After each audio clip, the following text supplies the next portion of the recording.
In today's video, I will talk about the top 10 albums of 1975. I will be focusing on hard rock bands and classic rock bands.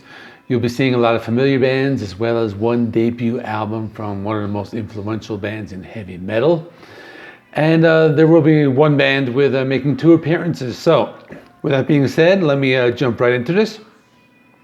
First album I want to talk about is Fly By Night by Rush, released on February 15th, 1975. This is a follow-up to their debut album, and it's also a blues-based hard rock album. This is right before they start playing progressive rock, although there is like one song that is like a prog rock song, which I'll talk about. It also has one of the best like album covers, like the flying owl with like the blue background and like the whole like blue theme of the painting. I really like that. And also the first album with Neil Peart. So the album starts off with Anthem. It's a cool rocker, and that was covered by the band Anthrax on one of their EPs.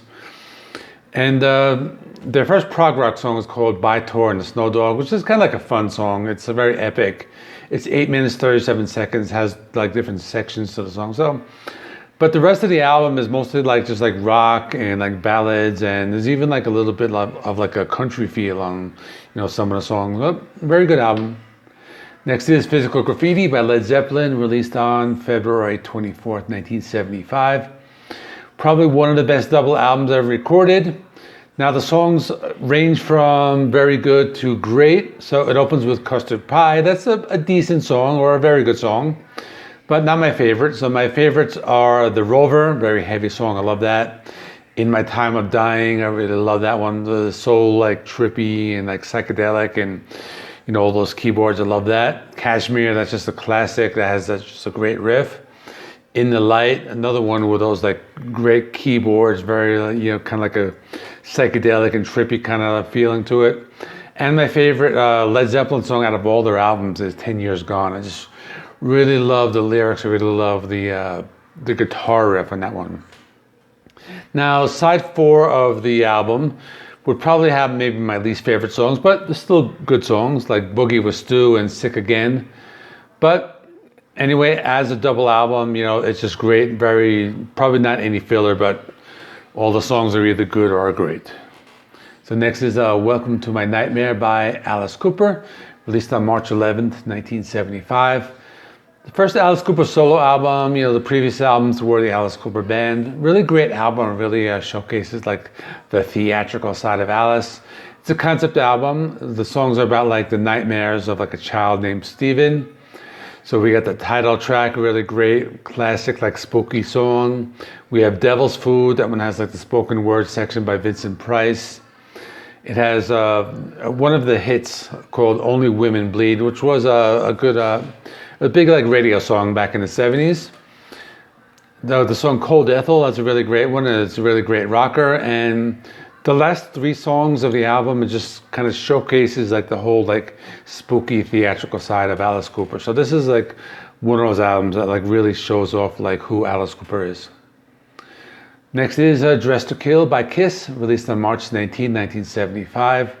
This is their 3rd studio album. This one has some of their most popular songs. It has Rock and Roll All Night, and it has Come On and Love Me. That's a Paul Stanley song.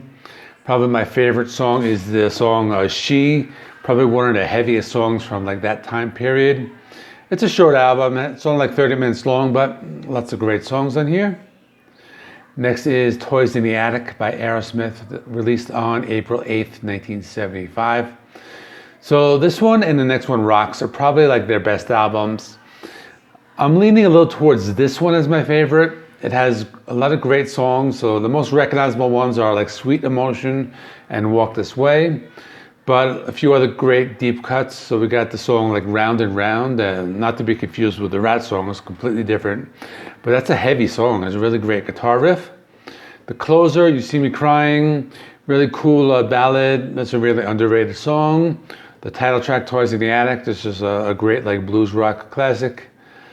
Probably the only song I didn't like that much is called Big 10-Inch Record. It's a cover song anyway, but this is definitely really a great album. Next is Sabotage by Black Sabbath, released on July 28, 1975. Now this is a really underrated album. So it has like those radio-friendly rock songs like Hole in the Sky and Am I Going Insane? Radio. Those are really good songs, but it also has like one of the heaviest songs ever, Symptom of the Universe. Maybe one of the first like thrash metal songs ever written. It has those like palm-muted riffs and the heavily distorted guitars. And other songs that are the deep cuts are probably like the best ones, like Megalomania. Long song, really shows off like Ozzy's like ability to create this like very like dark atmosphere. So it's really great song. Superstar or Superstar, it's mostly an instrumental, but it has these like choir vocals, and it just creates this like very haunting and eerie like atmosphere.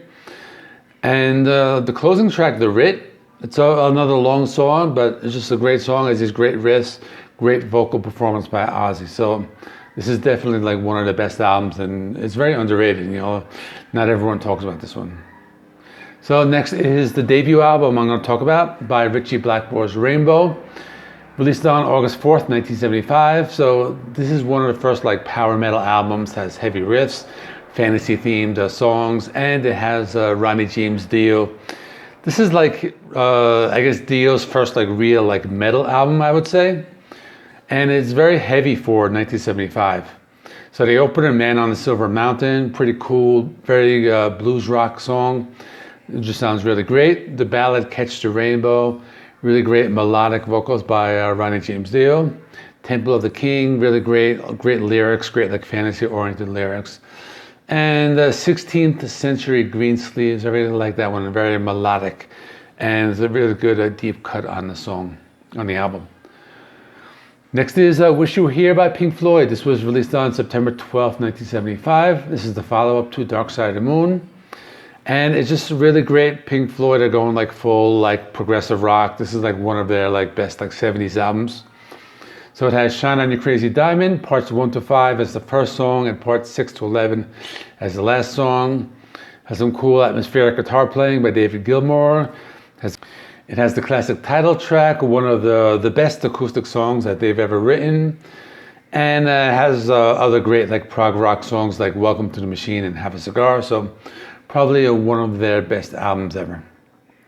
Next is Caress of Steel by Rush. So this was released on September 24th, 1975. So on this album, they go full prog rock. So this album has only 5 songs. Songs 1 to 4 are on side A, and song 5 is on side B. Opening track, Bastille Day, probably the most popular song. The song The Necromancer, it's a 12-minute, 28-second song. Has some really heavy riffs in that one. That's a really great song. Side 2 has The Fountain of Lamneth, and it has 6 parts to it, a 20-minute runtime. And it's really great. It has lots of like progressive rock twists and turns, and it's just one of their really great like long songs, which they would be repeating on the album they would put out next year, which is 2112. Very underrated album. It gets overshadowed a lot by like 2112, but it's a really good album.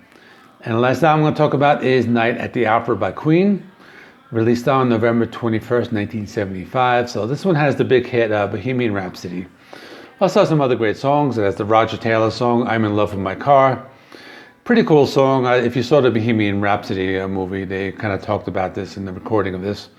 You're My Best Friend, a really popular song written by John Deacon. And one of the great like deep cuts from the album is called The Prophet Song, written by Brian May, but has some really great like vocal layering by Freddie Mercury. And another song written by Freddie Mercury, Love of My Life. That's another one. If you saw the Bohemian Rhapsody movie, they talked about that. And this is probably maybe one of their best albums.